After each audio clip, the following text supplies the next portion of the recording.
आपने हमें यहाँ पे आपके घर में याद किया, इसके लिए हम आपका तहे दिल से शुक्रिया कहते हैं। और हमेशा सैयदना साहब और आपका बहुत गहरा रिश्ता रहा है। मेरे ग्रैंडफादर सैयदना मोहम्मद बुरहानुद्दीन का और आज सैयदना साहब का। और जो आपने अभी वक़्फ़ बिल का जो पास हुआ है, उनमें हम माइनॉरिटी विद इन माइनॉरिटी है, और उनमें हमें आपने जगह दी है, हमारा नाम आया है।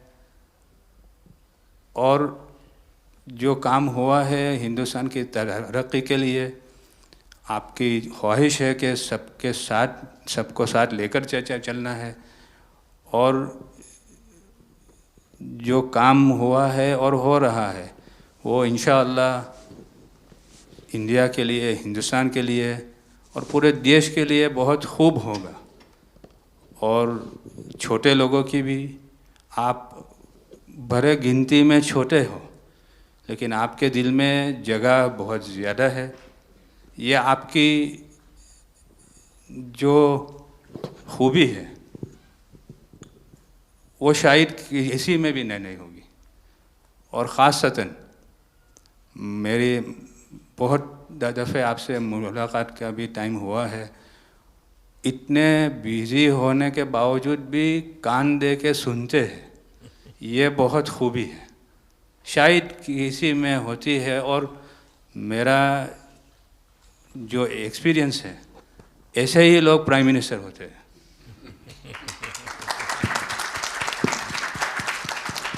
સાહેબ, આ વક્ફ અમેન્ડમેન્ટ બિલ આપ લઈને આવ્યા 75 વર્ષમાં પહેલી વાર આ કમ્યુનિટી, બીજા મુસ્લિમ કમ્યુનિટીને કોઈએ સાંભળ્યું છે, કોઈએ એકનોલેજ કર્યા છે।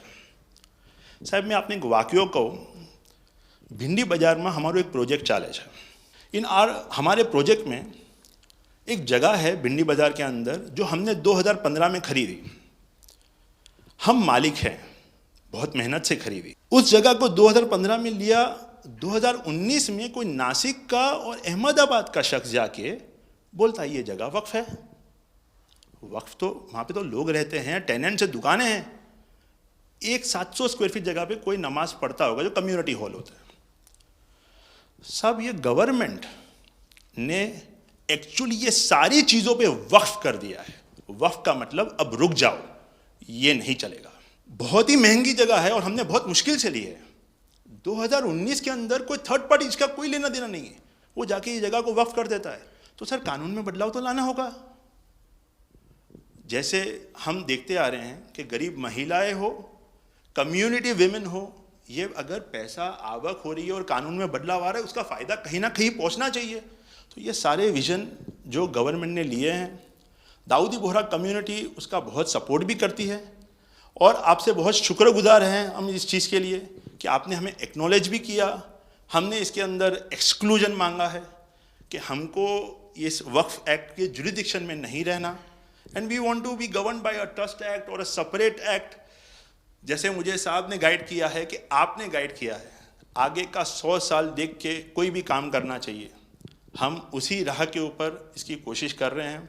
और मैं वापस से बहुत बहुत धन्यवाद करता हूँ आपका कि आपने ये बिल और ऐसे बहुत से कठिन बिल जो आते रहते हैं, बहुत बहुत धन्यवाद। मैं एक और चीज़ शाह साहब के द्वारा ये कहता हूँ कि सैयदना साहब की उम्र अल्लाह ताला ता रोज़े क़यामत दराज करे। उनकी मोहब्बत करना माननीय प्रधानमंत्री जी को अल्लाह ताला सेहत में रखे, हिफाजत में रखे, लंबी आयुष दे और हमारे देश की सेवा आप करते रहिए। 1923 से हम ये गुहार गवर्नमेंट से लगा रहे हैं कि हमें एग्जेम्पशन चाहिए। जो 51st हिज होलीनेस थे, उसके बाद 52nd सैयदना साहब, और आज 53rd दाइल मुतलक सैयदना साहब वही सेम बात कर रहे हैं कि हमें एग्जेम्पशन चाहिए। 1923 में साहब जब एग्जेम्पशन मिला तो माइनॉरिटी को कंसीडर करा गया, लेकिन 100 साल बाद, जैसा गृह मंत्री जी ने उनके इंटरव्यू में पिछले सप्ताह कहा कि हमने सिर्फ माइनॉरिटी को कंसीडर नहीं किया। साहब, ये जो एक्ट आया है वो प्रिवी काउंसिल क्यों लेकर आई? प्रिवी काउंसिल ने ये एक्ट इनैक्ट किया माइनॉरिटी के प्रोटेक्शन के लिए, लेकिन साहब आपने ये एक्ट इनैक्ट किया सिर्फ माइनॉरिटी की प्रोटेक्शन के लिए नहीं, बल्कि माइनॉरिटी विद इन माइनॉरिटी के लिए। तो ये उस दिशा में साहब बहुत ही बड़ा स्टेप है। It is indeed a very strong step for the way forward. Thank you very much for it sir. In India, we have always found fertile ground, a land that has welcomed our work, recognized our values, and allowed our identity to flourish. Pradhan Mantri ji, under your leadership, we distinctly feel this spirit of inclusion. The recent amendment to the Waqf legislation, in which the Dawoodi Bohra community was formally recognized for the first time in independent India's 75-year history, may have been a brief mention, but to us it was profound. It affirmed something that we have always believed. We belong to India. We belong here. It is in this spirit that we proudly say, Hindustan hamaro watan chhe. We are inspired by your leadership, by your vision for India 2047, and by the clarity with which you speak of an India that is inclusive, confident, and globally respected. नज़र में उतरना कमाल होता है, नफस में बिखरना कमाल होता है, बुलंदियों पर पहुंच जाना कोई कमाल नहीं होता, बुलंदियों पे ठहरना कमाल होता है।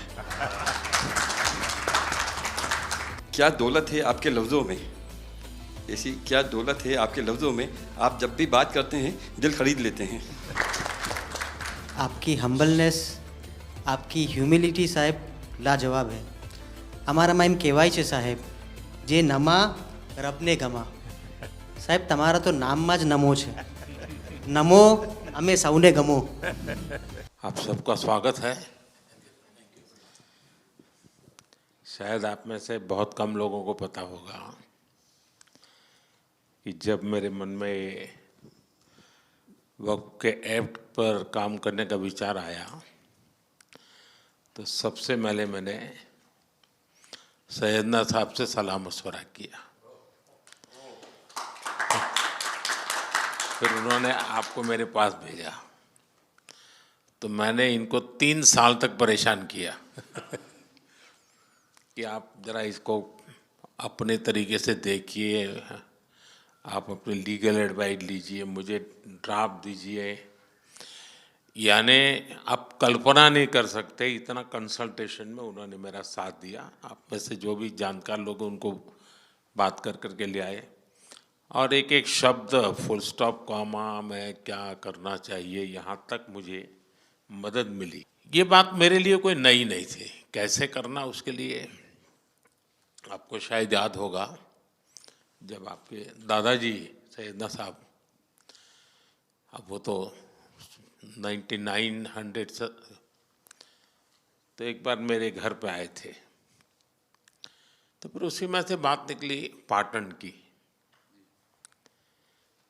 अब एक व्यक्ति इस वक़्फ़ के नाम पे आप लोगों के लिए वो सबसे बड़ी श्रद्धा की जगह है, उसको दबोच के बैठा हुआ। अब मैं भारी कोशिश की मैंने खुद ने, यानी मुझे मालूम था कि कितनी पीड़ा आप लोग सह रहे हैं। एक्चुअली वक्फ का जो स्पिरिट है, आखिर ये किस चीज़ के लिए, किसके लिए, उसका अगर दुनिया को उत्तम से उत्तम कोई मॉडल दे पाएगा तो सैयदना साहब दे पाएंगे। लेकिन अब नई व्यवस्था में कानून के तहत तो दुनिया देखे, क्योंकि देखिए कल तक वक्फ के नाम पर क्या हुआ और अब देखिए कैसे हो सकता है। और जब गरीब से गरीब इंसान की दुआ मिलेगी तो उसकी ताकत अनेक गुना बढ़ जाती है जी। हमारा काम है ऐसे लोगों के हाथ में अधिकार देना, ऐसे लोगों के हाथ में व्यवस्था देना। तो इसके लिए हम इतनी बड़ी लड़ाई लड़ रहे हैं। वीडो जो है, महिलाएं हैं, उनके साथ बहुत नाइंसाफ़ी हो रही है जी। हमारी कोशिश है कि उनको कोई न्याय मिले, उनकी भविष्य की। अब कुछ परिवारों को पता नहीं होता है, संपत्ति ऐसे ही वक्त को करवा देते हैं। और बैठ जाते हैं कुछ लोग। तो मेरे पास ये कानून तो बाद में बना, पहले राउंड में जब मेरे पास रिपोर्टिंग आया, जब मैं यहाँ 19 में जीत करके आया, तब मेरे पास आया 1700 से ज़्यादा मुस्लिम समाज की शिकायतें थी कि भाई हमें न्याय दो, ये वक़्फ़ वालों ने हमारे साथ ये किया है। उसमें ज़्यादातर बहनें बेटियां थी। तब जाकर के मैंने कहा भाई रियलिटी क्या है, खोजो। तो ये रातों रात नहीं आया है जी, लगातार 5 साल तक हर बारीक चीज़ को कोशिश की समय। फिर उसमें से मुझे बहुत पहले बड़े सैयदना साहब से काफ़ी बातें मेरी होती थी, तो मुझे मालूम था कि बोहरा समाज हो या शिया मुस्लिम हो, उनको तो और मुझे, अहमदिया को और मुसीबतें हैं। मैंने कहा भाई इनको तो कोई अलग से प्रोटेक्ट करना पड़ेगा, और उसमें से मैंने इस व्यवस्था को विकसित करने का प्रयास किया है। मुझे अच्छा लगा, आप सबसे मिलने का मौका मिल गया। चलिए, बहुत बहुत धन्यवाद आप सबका।